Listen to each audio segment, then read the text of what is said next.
All right, back working on Project Shop House today. I've got the leach field completed. That's all been graded, seeded, and just ready for it to kind of let nature take it back. But turned out pretty good. Got that nice hill back to the grade that it was. Now I'm just waiting to set the septic tank, which I will set once I'm doing the final plumbing on the house, just so I know the best location and depth for everything to be set in its final place. The next step is going to be fresh water. I've got the well drilled. This well went down about 535 feet.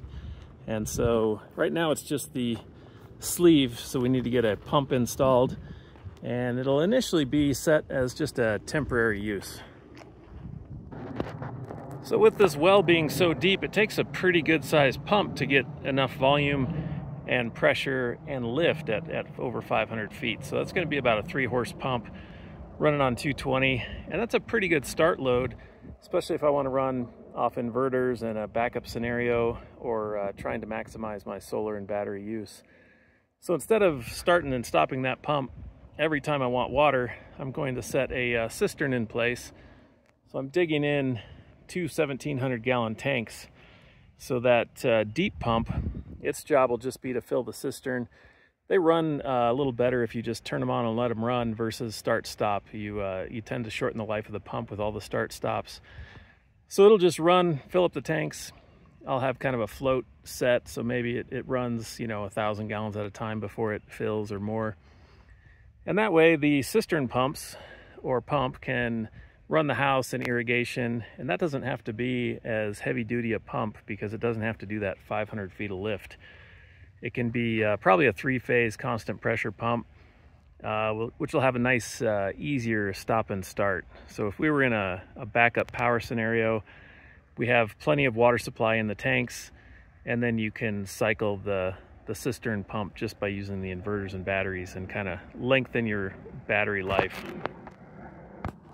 So digging down for these tanks, 2 of them side by side, I'm digging a 15 by 15 square. It'll be about 7.5 feet deep. So far the little skid loader has been doing a great job.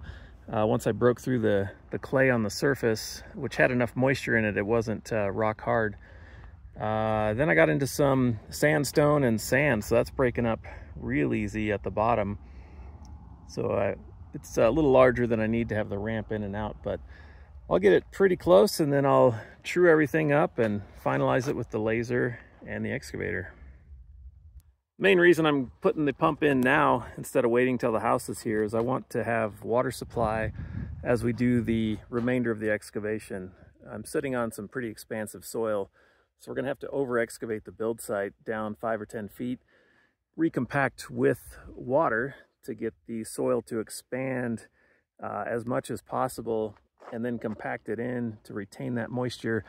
And that'll prevent the soil from moving down the road. It should last quite a while that way, especially with good runoff away from the building. No irrigation around the building. We don't want any way for the water to, or the moisture to change underneath or around the building. So some of the soil, some of the mid-level clays here, if you add water to it, it'll just swell up in your hand because it's relatively dry in the ground. So once we dig it up, I'll have this water supply here just running either off the Cybertruck or off a generator, and we'll be able to use our own water instead of trucking in water for all of the excavation. So I've been at this a couple hours so far. I've gotten down about 4 feet at the deepest. I have another 3.5 to go, and I need to square it up, make sure the dimensions are correct, and then I'll be ready to get some plastic tanks in here.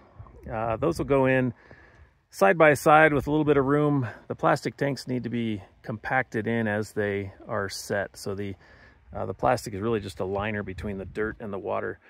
But the dirt has to be really filled in completely around the tanks to make a nice solid kind of barrier between the two.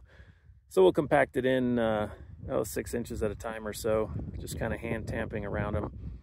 But so I made the hole a little bigger than I need to, so I have plenty of room to recompact with moisture as I go back in.